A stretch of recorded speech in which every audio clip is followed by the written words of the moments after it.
M S Excel के अंदर कुछ एक फॉर्मूले सीखेंगे। एम एस एक्सेल में फॉर्मूले हमें टोटल का है, परसेंटेज का है, रिजल्ट का है, ग्रेड का है, इस तरह के कई फॉर्मूले हैं जो हम आज इस सेशन में सीखेंगे।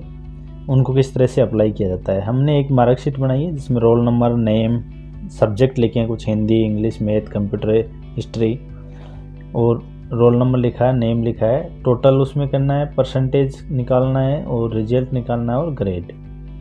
टोटल को हम कंप्यूटर की भाषा या एक्सेल में सम के नाम से जानते हैं। सम हमें करना हो तो इक्वल SUM सम कोष्टक चालू।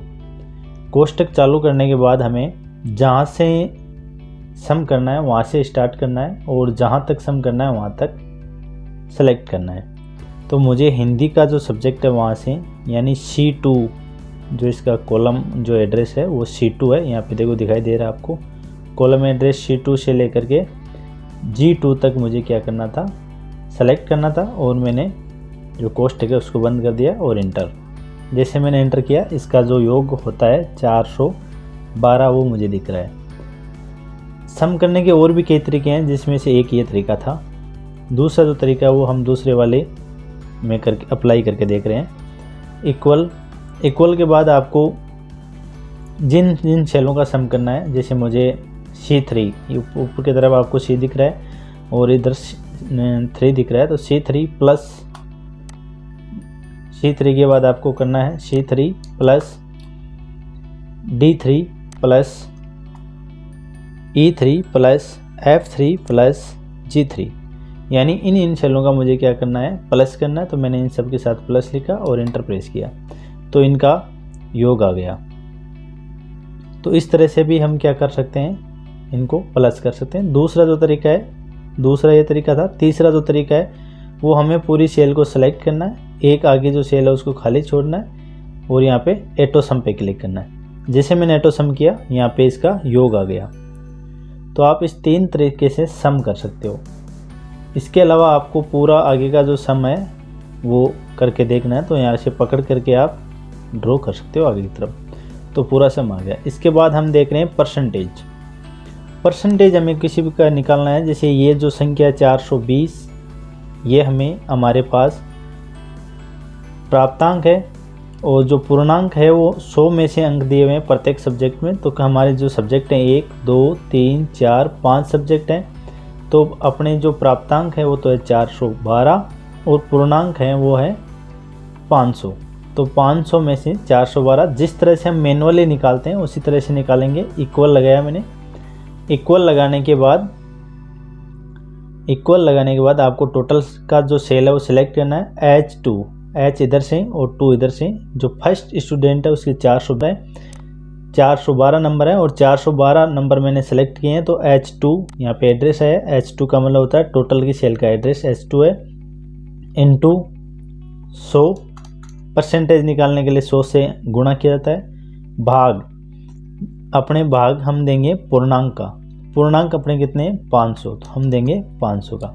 तो इसके जो परसेंटेज हैं वो 82.4 हैं।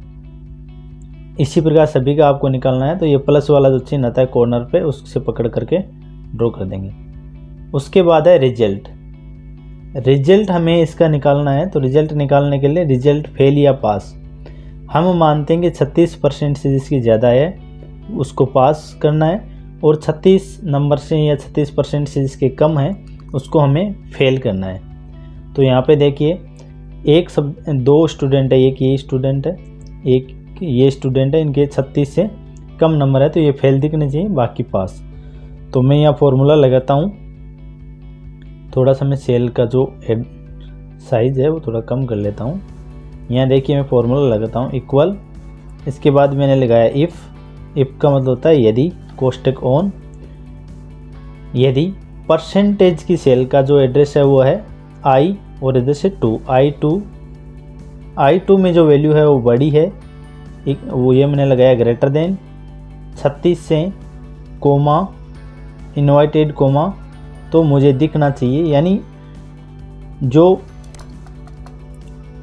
I2 के अंदर जो वैल्यू है वो 36 से बड़ी है, यदि I2 में जो वैल्यू है वो 36 से बड़ी है तो मुझे क्या दिखना चाहिए,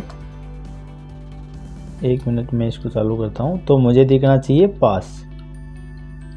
और ये मैंने ट्रू वाला जो कॉलम था वो लिख दिया। यदि इस तरह से नहीं होता है तो मुझे क्या दिखना चाहिए, फेल, यानी इसमें जो संख्या है वो 36 से बड़ी नहीं हो तो हमें फेल वाला जो पार्ट है वो प्रिंट करवाना है। तो देखिए इसमें पास प्रिंट हुआ है, और पास इसलिए प्रिंट हुआ है कि ये जो वैल्यू थी वो 36 से बड़ी थी। इसी प्रकार मैं इसको ड्रॉ करता हूँ नीचे की तरफ, तो 2 जगह फेल दिखाई दे रहा है। 2 जगह फेल इसलिए दिखाई दे रहा है कि जो सेल है अपना परसेंटेज का, उसके अंदर 36 से बड़ी संख्या नहीं है, इसलिए पहला स्टेटमेंट प्रिंट नहीं होकर दूसरा स्टेटमेंट जो हमने दिया था फेल वाला, वो स्टेटमेंट प्रिंट हो गया है। यहाँ पे हम क्या करते हैं, ग्रेड निकालते हैं। तो ग्रेड हमें मानना है, मैंने लगाया इक्वल, इक्वल के बाद मैंने लिखा इफ़ कोष्टक स्टार्ट, परसेंटेज की सेल में यदि एड्रेस है और वो बड़ा है 80 से, कोमा इनवाइटेड कोमा, तो मुझे ए ग्रेड है वो प्रिंट करवानी है। आगे मैंने लिखा है यदि ऐसा नहीं होता है तो क्या होगा, I2 में जो वैल्यू है वो बड़ी होगी, किससे बड़ी होगी, 70 से, कोमा इनवाइटेड कोमा, तो मुझे बी ग्रेड प्रिंट करवाना है। यदि ऐसा नहीं होता है तो मैंने लिखा है इफ़ कोष्टक ऑन, ये जो वैल्यू होगी वो 60 से बड़ी होगी 60 से, कोमा इनवाइटेड कोमा, यदि वैल्यू 60 से बड़ी होती है तो सी प्रिंट करना है। और इस तरह का कुछ भी नहीं होता है, यानी 80 से बड़ी होगी तो ए प्रिंट होगा, 70 से बड़ी होगी तो बी प्रिंट होगा, और 60 से बड़ी होगी तो सी प्रिंट होगा। ये वैल्यू कोई भी इस तरह से नहीं हो, यानी 60 से बड़ी वैल्यू नहीं हो तो कोमा, लास्ट में मैंने लिख दिया है डी प्रिंट होगा। और जितने कोष्टक ऑन है 1 2 3 और मैंने कर दिया एंटर, तो इसमें ए प्रिंट हुआ है।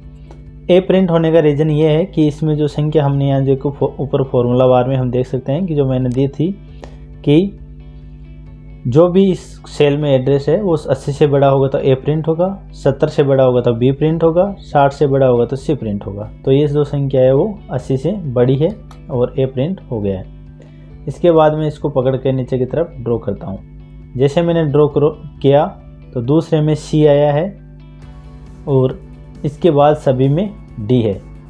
एक का हम परसेंटेज यहाँ से बढ़ा करके भी देख सकते हैं, जैसे मैंने यहाँ पे इसको शो किया है वैल्यू को, और आगे वाले में मैंने शो कर दिया तो देखो इसको बी आ गया क्योंकि वैल्यू 70 से बड़ी हो गई है। इसके अलावा यदि आपको एवरेज निकालना हो तो हम एवरेज भी निकाल सकते हैं। एवरेज के लिए AVERAGE, एवरेज के लिए हमें क्या करना होगा, एवरेज के लिए हमें इक्वल, जिस संख्या का हमें एवरेज निकालना है उसका हमें उसके सामने वाले कॉलम में हमें लिखना है AVERAGE एवरेज कोष्टक ऑन। कहाँ से कहाँ तक की संख्या का एवरेज निकालना है, C2 से G2 तक की संख्या का हमें निकालना है। एवरेज सेलेक्ट किया और एंटर कर दिया। एवरेज और परसेंटेज 100 पर बात हो रही है तो इक्वल होते हैं, तो यहाँ पे इक्वल आ रहा है। इसके बाद आपको यदि एवरेज की जगह काउंट निकालना हो, एवरेज की जगह काउंट निकालना हो तो हमें लिखना है COUNT काउंट। काउंट हमें ये काउंट करके बताएगा कि किस कॉलम में वैल्यू नहीं लिखी हुई है, किस कॉलम में या कितने कॉलम में वैल्यू नहीं लिखी हुई है। जैसे यहाँ पे स्टूडेंट 1 है, उसके मैथ और हिस्ट्री में वैल्यू नहीं लिखी हुई है, तो हम काउंट से पता लगा सकते हैं COUNT कोष्टक ऑन। हमने हिंदी से लेकर के हिस्ट्री तक सेलेक्ट किया और कोष्टक ऑफ किया और एंटर, तो हमें यहाँ पे 3 वैल्यू मिली। यानी हिंदी से लेकर हिस्ट्री तक टोटल 5 सब्जेक्ट हैं, लेकिन 3 ही सब्जेक्टों में वैल्यू लिखी हुई है। तो इससे हमें पता चलता है कि 3 सब्जेक्टों में वैल्यू लिखी हुई है। इसके बाद यदि हमें काउंट की जगह मैक्स का प्रयोग करना हो, यानी मैक्सिमम क्या संख्या है, तो हम मैक्सिमम का यूज़ कर सकते हैं। मैंने लगाया इक्वल MAX मैक्स कोष्टक ऑन। आपको इन संख्या में मैक्सिमम संख्या देखनी हो तो हम मैक्सिमम संख्या देख सकते हैं। मैं यहाँ कुछ संख्या डाल देता हूँ, जो कॉलम खाली थे उसमें संख्या डाल देता हूँ। कोई भी संख्या डाल सकते हैं हम। हमने 90 संख्या डाल दी और फिर हम मैक्स का फॉर्मूला लगाते हैं और मैक्स ज्ञात करते हैं। इक्वल MAX मैक्स कोष्टक ऑन। C2 से G2 तक हमें मैक्सिमम संख्या ज्ञात करनी है, बड़ी से बड़ी संख्या ज्ञात करनी है, तो इक्वल मैक्स C2 G2। तो इसमें जो मैक्सिमम संख्या है वो 90 है, इसलिए हमें वहाँ पे 90 प्राप्त हुए हैं। आपको यहाँ पे मिनिमम संख्या ज्ञात करनी हो कि इन स्टूडेंट जो 1 है उसके मिनिमम कितने नंबर आए, तो हमें यहाँ से मिटा करके इक्वल MIN मीन कोष्टक ऑन हिंदी से लेकर के हिस्ट्री तक सेलेक्ट करना है और कोष्टक बंद करना है और इंटर प्रेस करना है। तो अपने 45 हैं वो सबसे कम है और 90 सबसे ज़्यादा है। इस तरह से हमने total, percent, result, grade, minimum, maximum, count और एवरेज, ये जो फॉर्मूले हैं वो सीखे हैं। धन्यवाद।